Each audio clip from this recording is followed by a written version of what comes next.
It was the afternoon of January 8th, 1902, that John Moses Browning was sitting in the offices of Remington Arms Company with his automatic shotgun design and learned that his meeting with Marcellus Hartley would not happen because he had unfortunately just died of a heart attack.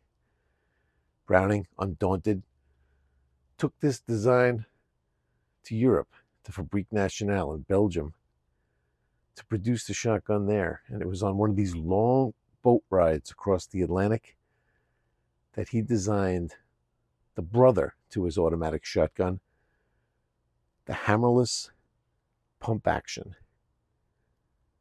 He applied for this patent on July 10th, 1903, and on February 7th, 2005, patent 781765 was granted. This shotgun was purchased by J. Stevens Arms and Tool Company. This might have become one of the designs bought and buried by Winchester, as was their practice back in the late 1800s.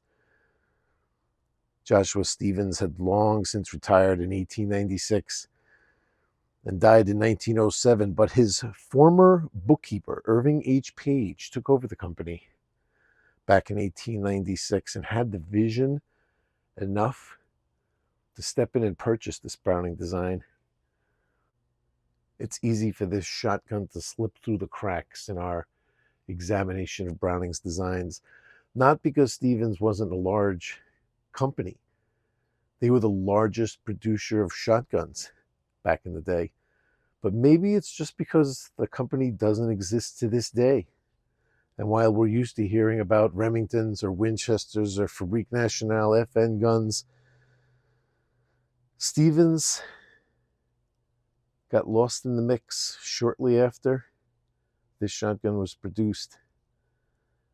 They have an interesting, sometimes sordid past. But this shotgun made it through that period to be one of Browning's greatest designs. Let's check it out.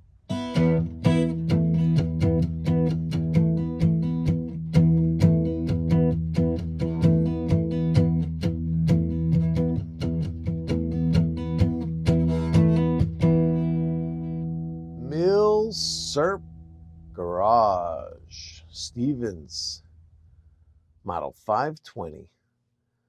Manufacturing date of this shotgun here on the table is somewhere between 1909 and 1915. We might be able to break it down a little bit closer depending on a couple of the little doodads, where this screw is, where that mark is. Take a little bit of a look later on. Might be able to get a little bit closer, but not much.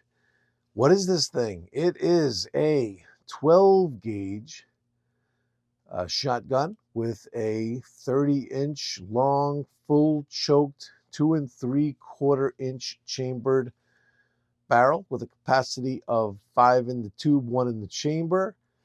It is a pump action. It is a true takedown shotgun. It's slam fire capable, and it is marked J. Stevens Arms and Tool Company. So Stevens, I know you've heard of Stevens. Let's take the company first. There really was a ton of research here. If I could cover 20% of what I've researched, sat here for a week to do this video, trying to figure out what to cover. I'm just going to wing it. How's that? At some point, you got to just do it, So Stevens, you could study Stevens. You could be a collector of Stevens guns, and two guys could collect two totally different things, still be Stevens collectors, I know you guys know the Stevens name from when Savage bought them out or whatever. So was that Savage/Stevens thing going on? We've dealt with a lot of 22s like that. But I never really delved way back into the Stevens stuff. And this goes back there. This one was produced between 1888 and 1815, was the era of J. Stevens Arms and Tool Company, okay?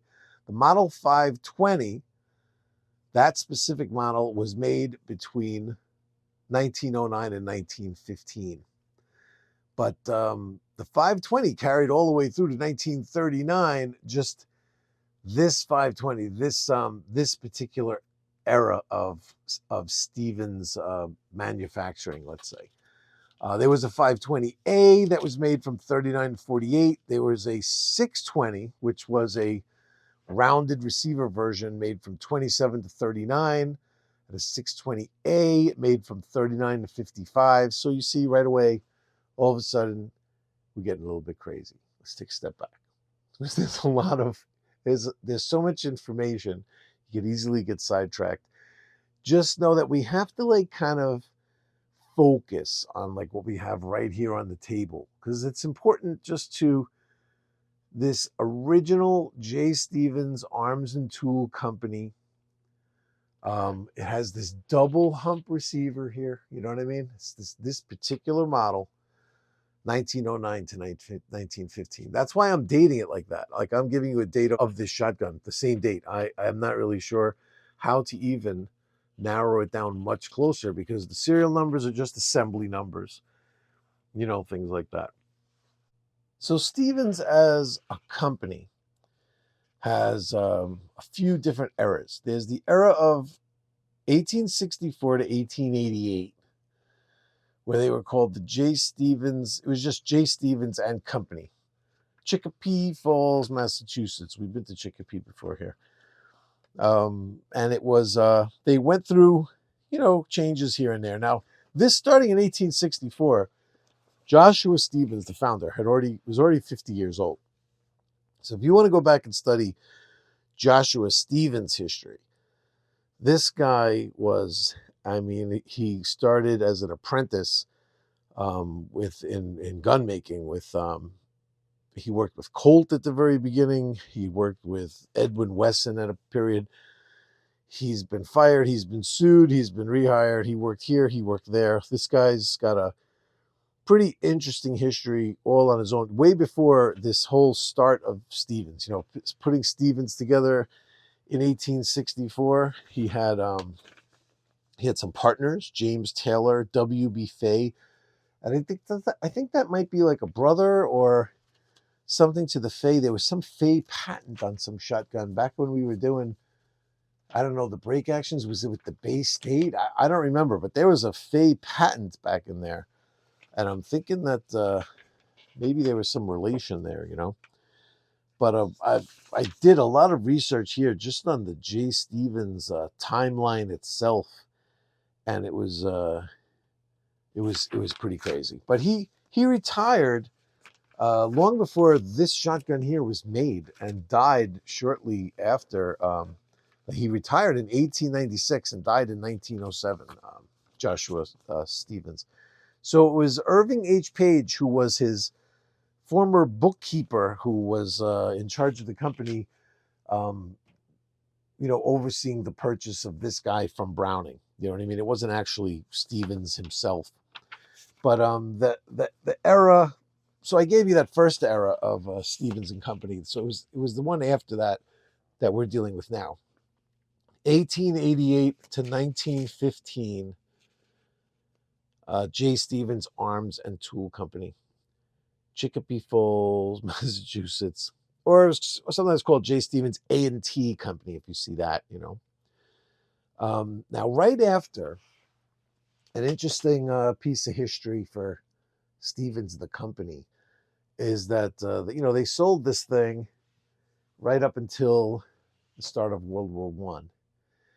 And when World War One started, there was, like I said, he was retired and died in 1907. But he had a thing, Joshua Stevens, and it might have been like that the company just kind of followed suit with what his beliefs were, or that Irving Page kept those beliefs around, was that he didn't, he just dealt with sporting arms. He didn't want to sell guns to the military. When World War One was looming, all of these arms companies, they started making weapons for World War One for different companies, different contracts. Stevens sold out to a different company. So I have here in my literature that for reasons perhaps relating to Joshua Stevens' unwillingness to manufacture military arms for the Civil War or Spanish-American War, they did not pursue lucrative arm contracts to supply the World War in Europe. Instead, Stevens' management in May 1915 sold out all interest in their mammoth production facilities to the New England Westinghouse Company. Westinghouse then used the facilities to produce approximately 1.5 million Russian military rifles. These were bolt-action Nagants, in response to the patriotic demand to support the English allies at a distance. Woof, that's a lot of rifles. So by that time, the radically different company changed its name to J. Stevens Arms Company, and Irving Page retired. New officers of the Westinghouse-owned corporation included L.A. Osborne, E.M. Hare, and H.F. Betts. Limited production of Stevens arms was continued in addition to the Nagant rifles, but much more attention was focused on shotgun production because of the market's distinct trend away from single shots. So this was an interesting thing because that change right there, later in history, if you look back, there's some weird Stevens gossip about being investigated for war profiteering. And it's one of the reasons why it's really hard to find any information on these guys, is because records were burned. So they're saying it was a suspicious fire, that all records of what was produced was burned. There was, you're not allowed, there's some kind of rules against profiteering on war. When you're making stuff for war, I guess you got to operate kind of like as a nonprofit organization to show support for when you're making wartime stuff. There was a whole investigation on that, and a lot of people would blame Stevens, but if you look, you see it was Joshua Stevens, feelings on even making war stuff, that the company was much better than that, and bailed out and just sold out, and it was who took over at that point. And at that point, even you're still early in their history, because from 1916 to 1960, they were the Stevens Arms Company, and 1920 they were bought out by Savage. So then you can't blame Savage either for that issue. It was like a weird interim period in the middle. So this is before that time, this gun, and then the other, so the 22s and stuff that we've looked at that were like the Savage Stevens models were after that period. It's kind of like a dividing line that makes them almost like two separate companies, you know what I mean? And 1960, they were changed to the J. Stevens Arms Company, Savage Arms. I'm overwhelmed. What else? I have here another list here. Okay, so let's just deal with 520 history now, okay? Because their 520 history does run straight through most of their history, of Stevens' history. The 1909 to 1915 were the original J. Stevens Arms Company and Tool Run. That's what we have right here. These were the originals. 1920, Savage and J. Stevens Arms Company takes over and produces them. In 1925, they kicked in store brand guns. What were the store brand guns? Let's see, I have it right here. So they have Montgomery Ward had them under the Western Field name, and Sears had them under the Ranger name. These were very popular. They made a lot of these, More often than not, when you see these 520s on the rack and you pull them out, they're Montgomery Ward or Sears guns, you know what I mean? That was 1925, they started making those store brand guns. So the original J. Stevens Arms and Tool guns were not store brand guns. If you ever see any of those, they're not from the original run. In 1927, the 620 production begins. In 1928, they added 16 gauge. In 1930, they added 20 gauge. This is how to date them. I'm giving you this information just so you can date. If you have a 20 gauge one, it can't be before 1930, that kind of thing. Because because of this fire, we can't date anything, you know. 1939 was the end of the 520 production. So 1909 to 1939, that's your production just for the 520. 1940, the 520A kicks in, and the 620A also at the same time. 1947, the model 520A production ends, and it was 1954 that the last 620A was made. So that's the 520 history right there. And patents. I'm going to tell you about these patents now. Again, I can't show these patents anymore. I don't know if you saw my video. That video didn't get a lot of hits. I'm kind of thinking that, I don't know. I don't want to get all, conspiracy theorist, but it's kind of weird that the video, while I'm explaining why YouTube did me wrong, has no views. So the Stevens 520 patent, 781, 765, I told you about that one already. This is an awesome patent to look through. It's one of these ones. It's interesting that it's one of the first ones out of the Winchester, where Winchester was patenting everything for him. So, different lawyers and different people putting the patent together, and maybe even wording it and drafting and everything. It does look a little bit different than all of the Winchester ones were. They all kind of follow the same format, and this one's a little bit different, but explains it really well.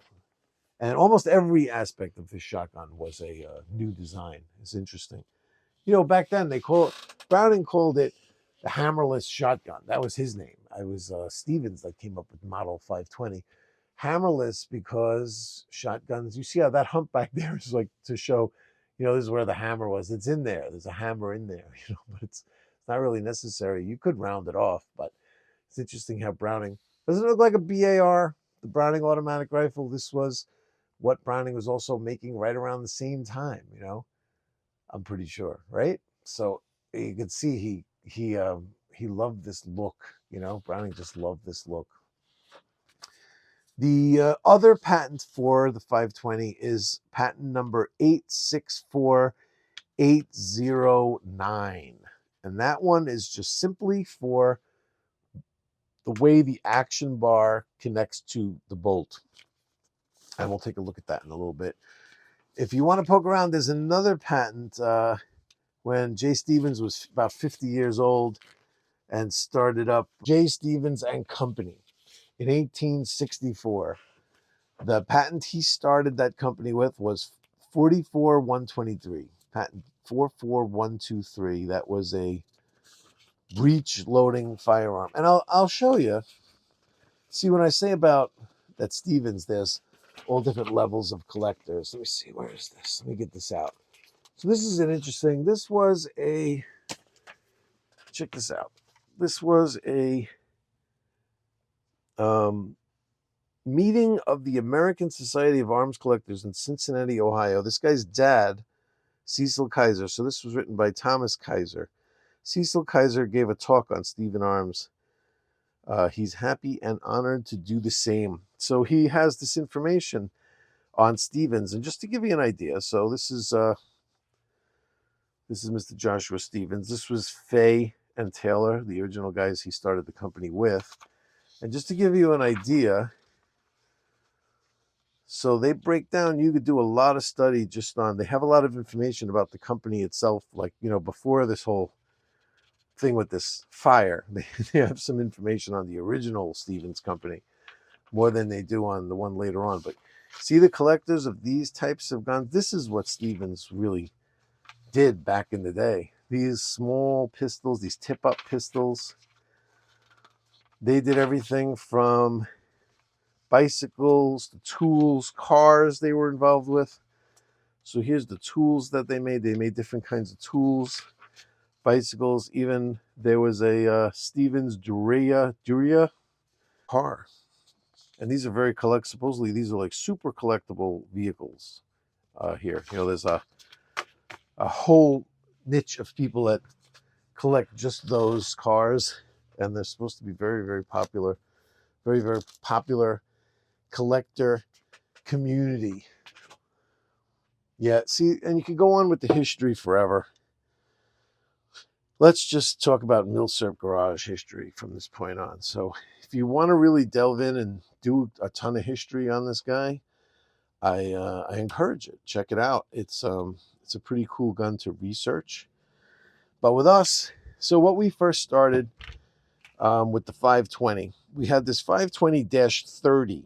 Okay, now this thing was marked kind of weird. We bought it as a trench gun. So I'm going to show you. Let me get this out over here. This was originally on our original 520. The original 520 that I purchased, the original one I got, had this attached to it. And it had a P with the bomb, okay? Pretty cool, right? This just did not look correct. Just my eye said that heat shield doesn't look right. But the bomb, the P and the bomb, that did look right. And here on the side of the receiver, we had the same right there. So this is a model 520-30. So after a ton of research, what I came up with, what I found out with this guy, and we have videos on that. Go check them out. I have these videos posted.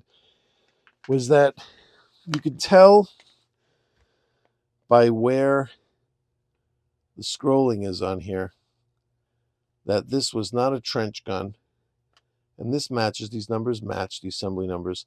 It was not a trench gun. It was a riot gun. And somebody had added on this heat shield to turn it into a trench gun. And it had been so altered here that I took this off, and it was just the barrel was damaged because of this thing. Not damaged where it's compromising how it works, but damaged where once this is off and uncovered, that putting this on scored it and just was better, I thought, just to leave it in the configuration it is as a commemorative trench gun made out of a riot gun. And I would never try to pass it off as anything but someone did to me, but I didn't really care. I didn't pay a tremendous amount for it. But something always bothered me about and you could see here, I have pictures of it. You could see how it's just different, how the lettering is on the gun is different, So one day in a gun store, I came across this awesome fully choked 30-inch barrel assembly here for a 520, and I said, you know what? I wonder if that will fit. I wonder if I could use that. I could turn this thing into a gun I could actually shoot at the range and take a look. I got a video on that also, turning a trench gun into a trap gun. And this pump assembly had to go along with the switch over. Even though it was on the newer one, this pump assembly. So this pump assembly here was originally on the one I bought in the gun store. And I don't know if you could see it here, but this is bent. This is bent in a way where I would need heat and some working to get that straight. Whereas, why not just use the one that was originally on it? Because then it was like super smooth and like already tailored and lined up for the gun. And it did work out perfect. And not only that, the color of the wood was better matched. And this is probably the original forend, so that's what makes it cool. So I was real happy to put this together like that. And it shoots awesome trap score. I get awesome trap scores with it. Some light hits, a couple of times a light hit from the hammer. So I could probably do to replace that spring, the main spring, the hammer spring. But supposedly those are a newer coil spring, and these are older flat spring. But you'll see I shot some trap with this thing, and it didn't misfire. So that's the history. That's what brought us here to this one, is I love that 530 so much. Now, what do we have here? What did I find in the gun store when I found this? Well, it had this butt pad on it that made me go, ugh. Another one of these older shotguns that somebody messed with and put a crappy butt pad, and it's just going to be like a, you know, a wacky mix of someone trying to turn something old into something new for some reason. But it would be kind of cool to just have the original Stevens pad, just to have it. But this was a quality job. Look at this. This was not a butcher job. Someone put a nice white line spacer in there. And what does it say? Kick ease. It's on there really good. And I was like, well, all right. It's, for me, it's a setback because I like original. But then I'm looking at the wood, right? I'm looking at the metal. I am seeing some buggered screws, you know, like this.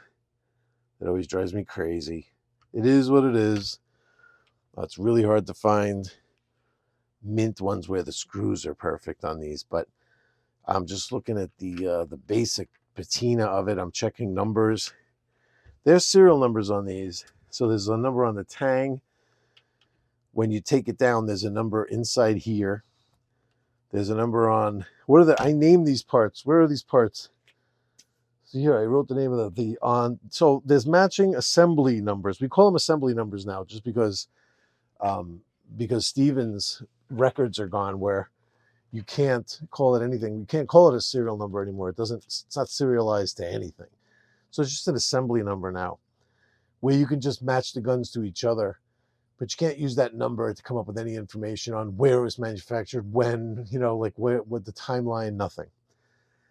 So this number is on the tang, the barrel assembly, the magazine tube, the magazine plug, the magazine nut, and the trigger group. Now, there might be more. I kind of forgot to keep checking when I had it all apart. But those numbers are on everything. Remember I told you how we were going to date it a little bit closer? I got one thing for you before I forget. So we dated this one 1909 to 1915. Somewhere in there, right? So 1909, and another way to date whole groups of these is by the safety. This safety at some point moved to the outside over here. Not the safety. Yes, the safety. It moved to like onto the trigger guard. Then I think it moved finally back here. Oh, it definitely moved back there because this guy has it back there. This guy has the safety here. And it's not one of those ones that automatically goes on, which is nice. But where the safety is located is a way to date these things. But I saw conflicting stuff with dates, so I didn't want to give the wrong stuff. So I'm just going to leave it up to you to find out. But I did find that in 1909, when these first came out, in 1909 and 1910, this was a much shorter nub, and they made it into a longer triangle around 1910. So I guess you couldn't say this one, or for 1911's production, sort of. So this would kind of be like 11 to 15, maybe, if you wanted to narrow it down. But I only read this in one spot, but I did see a picture of it with just the nub. So it is real that they had that. But since I only got the information in one spot, I'm not going to amend my records to change my manufacturing date. I'm just going to say it's possible, you know. And they called this a suicide safety. Browning was insane, okay, because it just seems counterintuitive. I don't know what he was thinking. Maybe he had nowhere else to put it. I don't know. But this is a little crazy if you think about it. So let's we could deglare there. So we have just a simple 520 right here. I like this scrolling here. J. Stevens Arms and Tool Company, Chicopee Falls, Massachusetts. There's the patents, the 2 patents I just gave you right there. There's the dates. This is the slide release button that they move around. This went down here eventually. To the side here, actually. I could show you pictures, but I could just also show you on the 520 that's right here. Here's where they moved it to. And you can tell a lot about what's going on with these guys from the screws that are in here. Let's take a quick tour through these screws. So the original Stevens model 520, 1909 to 1913. We show, here's the inertial block retaining screw. So this thing had an inertia block inside where a lot of people buy these. You see a lot of comments, videos where people think these things are broken. So we pulled the trigger on an empty chamber, and you think that we'd be able to open it now to cycle it, but it locks. It locks. It has this inertia thing where it locks, and you have to press the slide release to open it.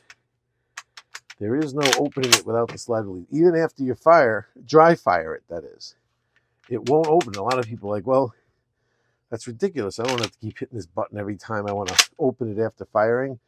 You want to be able, it's a repeater. You want to be able to just fire, cycle, fire, cycle, fire, cycle. Somebody smarter than me is going to have to explain why Browning, incorporates that inertial lock in there. But it's in there, and I could guarantee you that it works, because when I shot trap with it, every time I would shoot, I could just open the action without pressing this button. So it works. So where were we? So you see on this one, it shows original style slide release. There it is. It only has one screw head marked through it, while mine has two. Mine is like an X, and this one has just one. See, somehow there's a way to date it like that, I'm sure, but it's either the older ones have that or the newer ones have that. I'm waiting to find that piece of research that has every little thing about these, just this specific one that's from 09 to 15, to really break it down. You see that they list here the pre-1915 company name. Breech block forward stop is screwed from the inside. Interesting. Then we have the 520 from 1920 to 1924. So this is the Savage production. Oh, it says Post Savage 1920 company name. So you see it still has J. Stephen Arms Company on there. Even though Savage purchased them mid-year, I suppose. Ejector screw to rear, forward trigger housing screw. See, like there's a lot of them that carry through from the older model to this model. Like these are the trigger screws here. Both of these are to take out the trigger housing. That's the inertia block screw. This is the ejector. This is the screw that holds the ejector onto the inside of the receiver. Yeah, so what's next? 1926 to 27, here's the 520. This is a Ranger model, okay? It's the breech block forward stop screw. That's in a different spot than what's on mine. See, so things started changing here. Here's the trigger housing screws they show. But look, we still have the suicide safety. But look, they've moved the slide release down to the bottom over there. And the ejector screw is still there. Early Ranger logo. Next we have the Western Field. Here's a Western Field model. Let's swap around ours to see if we match what's on there. We don't have that guy. Rear breech block stop screw is. Shell cartridge stop screw, move to rear. Safety, look where the safety is, behind the trigger. See that? That's 3839. And here we have 1940 to 41, Stevens 520A. This is very similar to the other one that we have there. The one that was the riot gun. The 620 here we have a 620, 38 to 39 is a 20 gauge 620. And here's the riot gun markings. Once again, I'm pretty sure I showed them to you, but this is what I have there. There's the P with the bomb on both the barrel and the receiver. And that's the scrolling that I have on mine, where it's covered by the heat shield. And if it was the actual trench gun, the scrolling would be on the opposite side ahead of the heat shield. You see, they put it over there so it wouldn't be blocked. So that's the differences between the two of those. And yeah, let's take it down. Let me show you how the takedown works. It's pretty cool on these. I'm sure you've seen this before. I think there's a million videos on how this is done, but it's just so fun. I just want to do it. You want to start off with the bolt all the way back, and then we simply turn the magazine tube. It has these really cool serrated cutaway pieces here that, and as you turn it, you're going to thread this out, and you come out a little bit, maybe like that much, and that's enough for this action bar, which is hooked on the bolt, to be released. And this was that other patent. Remember I told you I'd let you know? This was that separate patent. Why that had to be added as a separate patent, I don't know, it's interesting. So maybe Browning forgot to put it in the original design. See if we could look at the patents. We could look at the original design and see if the original design has it. I'm going to look for you. Or maybe if you have it out, you could take a look too. Where is it? Here it is. Here's my original patent. I'm going to look through it and see if I see that notch on the action bar. And maybe he forgot to mention it in the patent. Yeah, it's not jumping out at me. I don't see it. So maybe he just forgot to put that part in and was like, wow, nobody's really doing that. Supposedly there's some European gun that did this first that Browning might have stole this from. That's what I heard somewhere. So that's the takedown aspect. And like I said, there's just numbers. Here's that assembly number will be in there. It's all over all these parts. But that is a true, I mean, look at that. That's a true put in a suitcase kind of thing going on. You got to love it.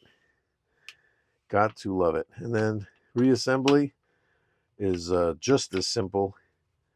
Again, you leave it just a touch out of alignment there. Enough for this to go in. The action bar to hook into the bolt. And then before you screw it in, you might want to just make sure you have the bolt captured, and we do. And you screw it back together. That's how quick that works. And you'll notice that this can loosen up a little bit when you shoot trap. So every once in a while when you're shooting, you just want to reach up here and just give a turn and just make sure you got it nice and snug. I think if you go through a game of doing that, you know, when it's hot and you tighten it, then when it cools off, it really locks in. You know what I mean? So then after that, when it heats up, I don't think it's going to loosen. It'll feel a little loose when it heats up if you tighten it when it's cold. And you want to talk about, you know, these are snap caps here. If you want to talk about just cycle anything, these things, they cycle and eject. Here we'll load the chamber, the tube. We could drop the, see again, just pulling the trigger won't unlock this. So a lot of people would think it's broken. Don't think it's broken. Don't bring it to a gun shop. Shoot it first and then see what happens. And I can guarantee you, well, I can't guarantee you, but you're probably just mistaken in how it functions. You know what I mean? And here were my primer hits. Yeah, I'll say those are pretty deep. I don't think there's any problem with this thing's flat spring.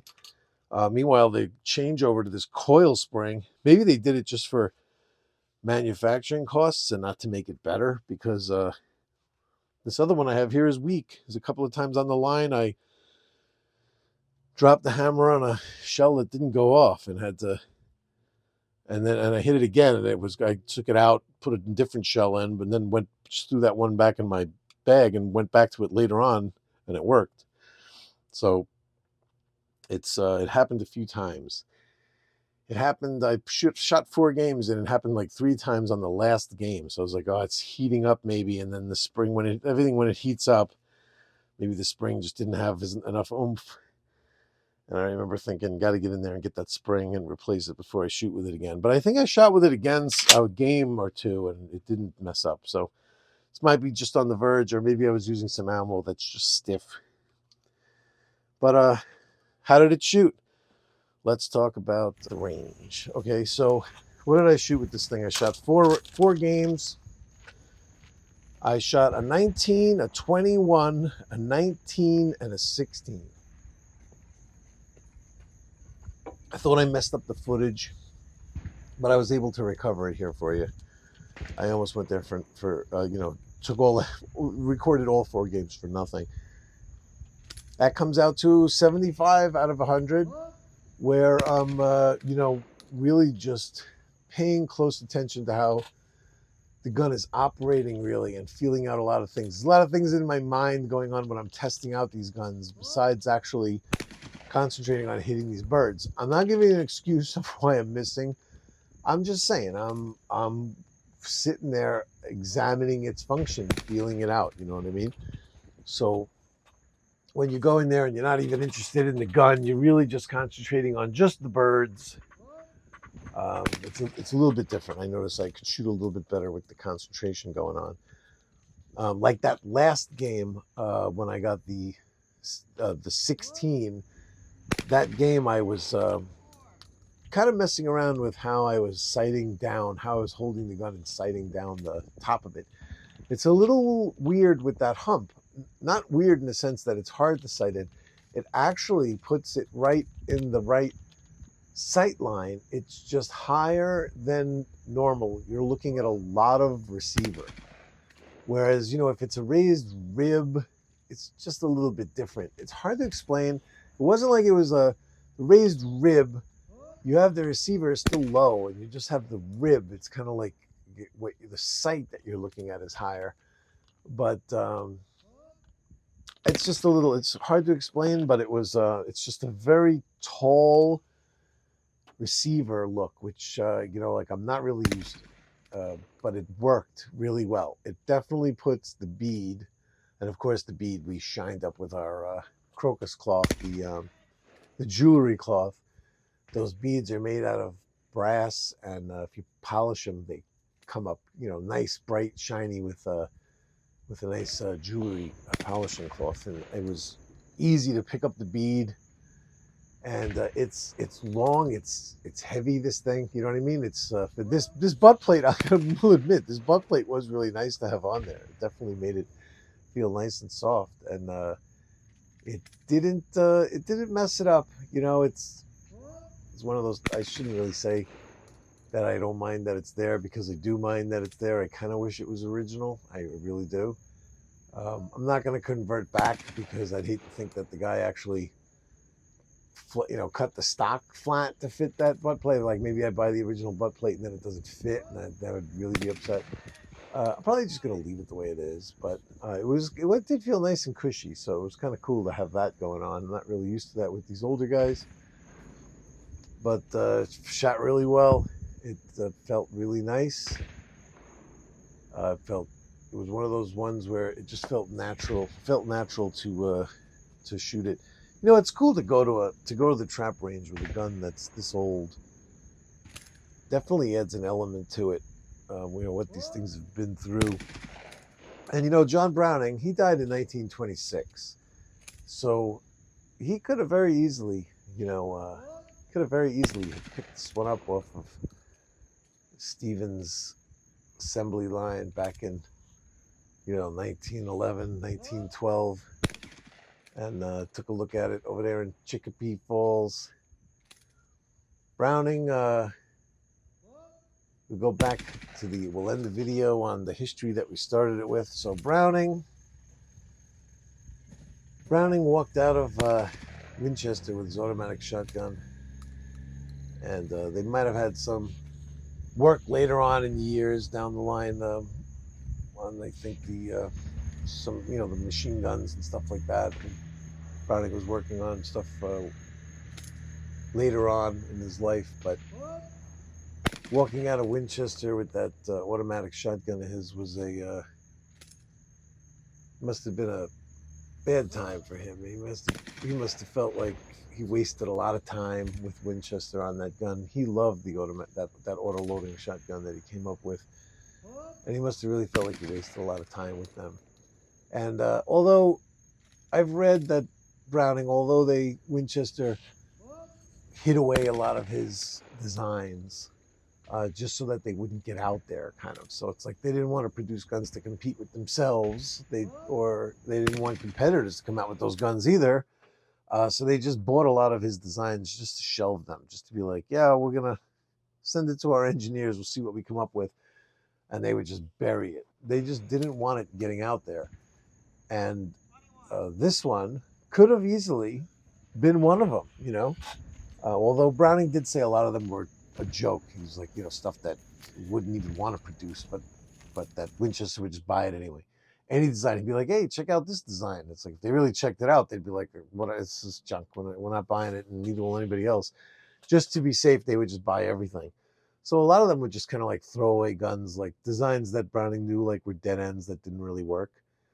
But this one, they might have done the same thing. Who knows? Because they had the 1897 out there, Winchester, and but competing with this thing directly competed with Remington's Model 10, which came out right around the same exact time, and Winchester had their Model 12 came out in 1912. So Winchester might have just stuck this in the file cabinet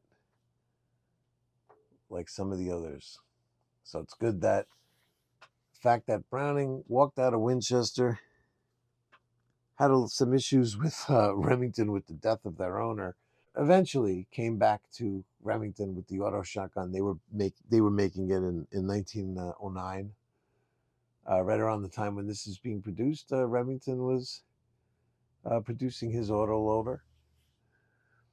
And thanks to being able to have a venue, we're able to see what he conceived of as the pump action version of the Auto 5, basically. Just by the look of that humpback receiver. You know what I mean? So, ladies and gentlemen, that is the Stevens Model 520. If I tell you how much stuff is all over this table, I was going to look through all of our books. The Encyclopedia of Modern Firearms has a whole write-up on it. The American Shotgun book that I recently bought by David F. Butler. This is an awesome book. This has a lot of older shotgun stuff in it. You should check this book out. Find it somewhere and buy it. It's cheap. You can find it on eBay really cheap. I like this book. But yeah, I mean, woo. It was a long weekend, and I don't know if I could handle that. So, ladies and gentlemen, what did we miss? Here's what we missed. This is one of the last times you'll see Browning's locking lug through the roof of the receiver deal. What? Guns like this, they just became too expensive to produce. That's what it was, But if you do look at one of these in the gun store, if somebody went nuts and fired like high brass slugs through it for a year, like a nut job, there's a chance that you might have some cracks around this opening here. So you really want to take a good look inside too, not just outside. Sometimes the cracks don't show on the outside. Might show in here on one of the edges. You know what I mean? To start. Here we're good. But take a good look. Because if it wasn't cared for properly, that's the first place you're going to see it. And cared for properly means, using ammo that, Browning was designing it for. Browning wasn't designing it for, some crazy shell stuffed with powder that has like a slug and 3 double pellets. These monster high brass rounds are not what they're designed for. So now the 520s, I'll make sure that these go inside the gun safe next to each other so they can, talk history. And that's it, ladies and gentlemen. That's the 520 the J. Stevens Arms and Tool Company 520. Hope you enjoyed, and see you all next time.